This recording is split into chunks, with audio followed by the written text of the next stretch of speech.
இன்றைக்கி பிருந்தாவோட லஞ்சிலேருந்து ஸ்டார்ட் பண்ணிடலாமா? பிருந்தா வந்து இன்றைக்கி சாதமும் வெண்டைக்காய் போட்ட காரக்குழம்பு, அதுக்கப்புறம் முட்டை எடுத்துகிட்டு வந்திருந்தாங்க, அவிச்ச முட்டையும்.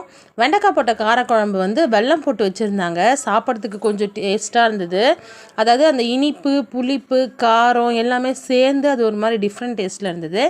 நெக்ஸ்ட்டு ஹீரோ சார் வந்து பாக்ஸ் திறக்கிறதுக்கு கொஞ்சம் கஷ்டப்பட்டுருந்தார். அதுக்கப்புறம் இன்றைக்கி புடலங்காய் கூட்டு அப்படின்னு ஒரு ஐட்டம் எடுத்துகிட்டு வந்திருந்தார். பாசிப்பருப்பு, அதாவது சிறுபருப்புலாம் போட்டு ரொம்ப டேஸ்ட்டாக இருந்தது. அதுக்கப்புறம் சாதம் கூட தொட்டுக்கிறதுக்கு வாழைக்காய் வறுத்து எடுத்துகிட்டு வந்திருந்தார். நெக்ஸ்ட்டு சந்தோஷ் சார் அவரோட ஃபேவரட் ஐட்டமான முட்டை ஆம்லேட்டோட தான் ஸ்டார்ட் பண்ணியிருந்தார்.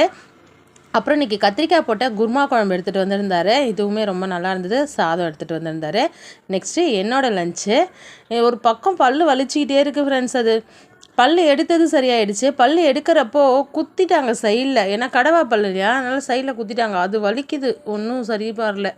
நான் வந்து காலையிலே லஞ்ச் பாக்ஸ் வீடியோ ஷேர் பண்ணியிருந்தேன்.